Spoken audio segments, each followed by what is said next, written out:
récemment, le directeur du CEDOC venait porter plainte à Wilfried Okumba à Paris parce qu'il s'est senti visé par rapport à certaines choses. Alors eux, quand ils se permettent de prendre leurs fidèles, et quand ils prennent leurs fidèles et les obligent à venir nous insulter, on se demande c'est quoi le projet de société.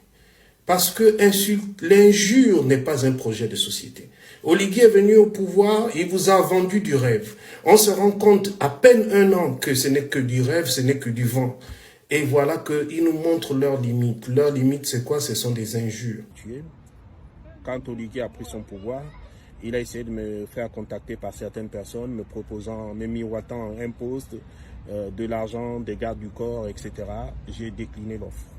Ensuite, quand il est venu à Paris, des individus m'ont appelé pour aller le rencontrer, etc., voulant des photos de moi avec lui, etc.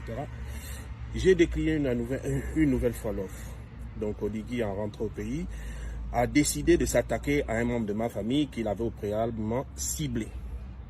Ceci étant, le samedi 15 juin, ils sont allés arrêter mon petit frère que vous connaissez, Hans Otunga Obam, qui a été conduit dans les eaux de la DGR, qui a d'abord été conduit dans une villa à la Sablière où il a été torturé d'après ses propres dires.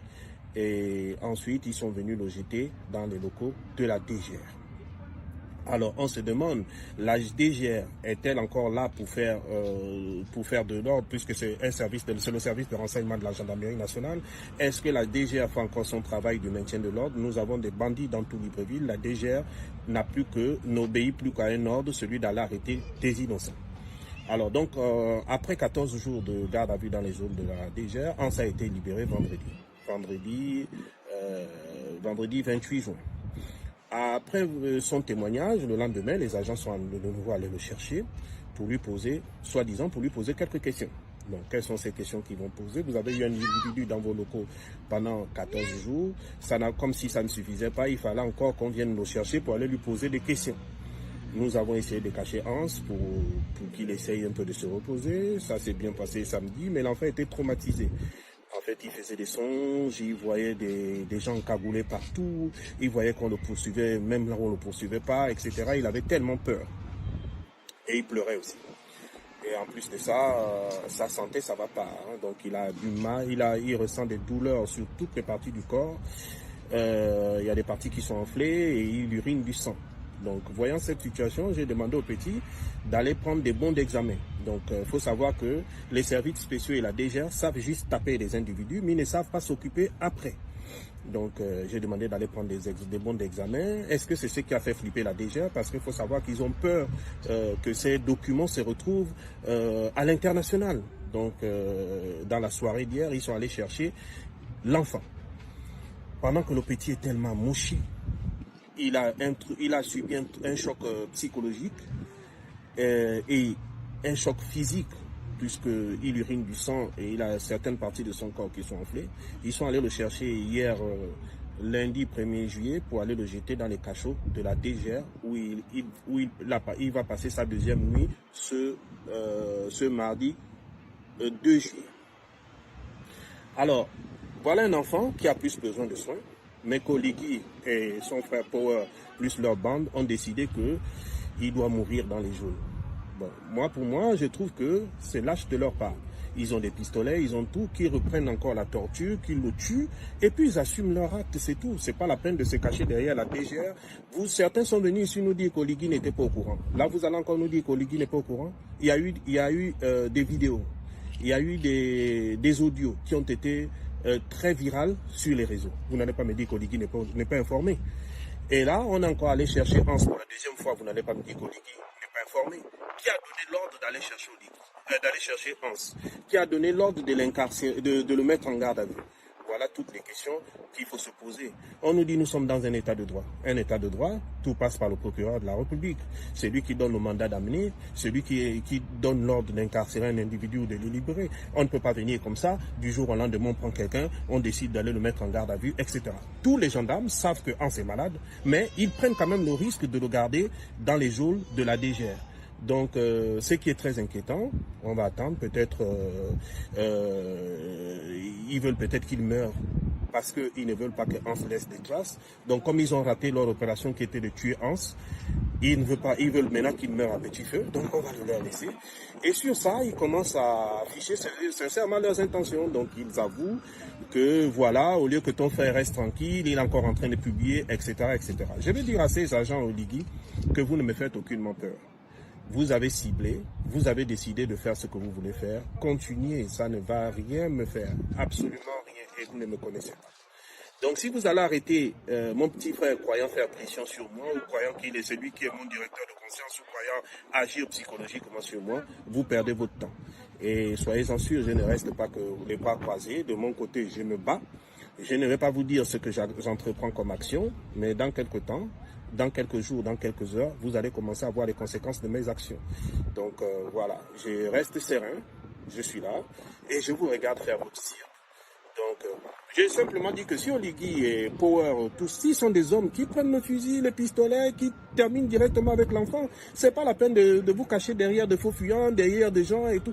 Il a déjà lâché la bombe est déjà lâchée à l'international, ça a déjà été écouté, tout le monde nous a déjà écouté, parce que j'ai même reçu des appels que vous n'imaginez même pas, en provenance des coins que vous n'imaginez même pas. Donc la bombe est déjà partie, elle est partie. Voilà, c'est pas, vous ne pouvez plus l'arrêter. Vous pensez juste que votre cirque intéresse des gens ou quoi que ce soit, allez-y, faites-le, faites-le. Mais soyez sûr que nous sommes des humains, nul n'est éternel sur terre, et aussi, aucun pouvoir n'est éternel. Quand vous faites votre cirque, faites-le bien. Prenez soin de ne pas laisser des traces, parce que comme je vous ai toujours dit, l'avenir est aveugle.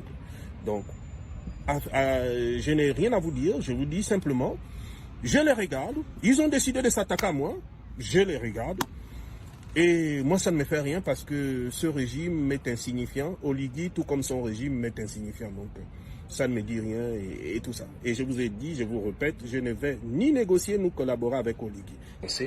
Eric Otete, lorsque mon petit frère avait été arrêté et qu'il avait fait son audio, Eric Otete m'a appelé pour me dire, je ne sais pas où il a eu mon numéro, pour me dire, écoute, je vais aller voir maman, etc. Je me suis dit, c'était une petite vidéo. Je lui ai dit, c'est la maman de tout le monde, vas-y. À ma grande surprise, j'ai découvert la vidéo qu'il avait eu à faire, la toute première vidéo. Bon, je ne connais pas de ses intentions. Tout ce que je sais, c'est que ce sont les activistes du palais et des pro-Oligui. Il est reparti encore dans ma famille de façon insidieuse en allant faire un audio qu'ils ont travaillé avec les activistes du palais. Et quand je dis les activistes du palais, je les cite nommément parce que personne d'entre eux ne me fait peur. Donc il y a Danger, il y a Stéphane Zeng, Parfei, Yannick Ndomba, comment il s'appelle, Yannick Ndomba, Eric Otete, Patrick Oyabi et bien d'autres activistes encore.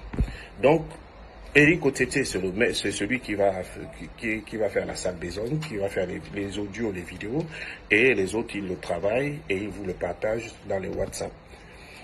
Et c'est comme ça ça fonctionne. Donc, Eric Otete est parlé, il a fait une première vidéo, il est arrivé, il a fait un audio, toujours pour me saluer, vous avez tous eu l'audio de la maman. Et là, là c'est maintenant, comme il a déjà été trop vu, il se sert maintenant de Patrick Oyabi pour aller faire une autre vidéo dans ma famille.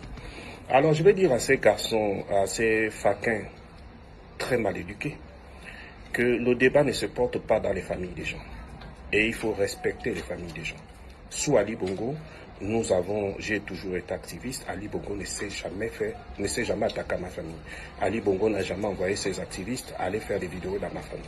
C'est pour montrer la mesquinerie d'Oligui et de ces gens. Ils amènent le débat tellement au niveau des égouts que vous voyez vous-même que c'est pathétique.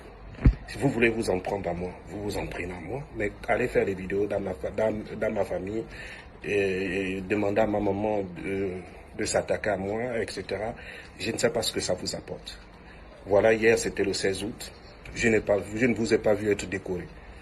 Donc à un moment donné, il faudrait que vous asseyez, que vous pensez un peu à vous réfléchissez un peu aux idioties que vous avancez. Alors, pour la petite histoire, pour ceux qui veulent maintenant rentrer dans le débat des familles, ma maman que vous avez vue est retraitée de la fonction publique. Elle a une pension retraite, elle a des locataires. Qu'est-ce que je peux faire d'autre si ce n'est de faire ce qu'un fils peut faire? Maintenant, si elle estime que ce que je fais n'est pas assez, elle me le dit. Mais elle ne va pas faire des vidéos comme elle l'a fait. Ceci étant, je ne lui donne pas tort. Je comprends la leçon qu'il y a derrière et je comprends ce qu'elle veut faire. C'est une mère n'abandonne pas son enfant. Même si certains pensent ce qu'ils sont en train de penser.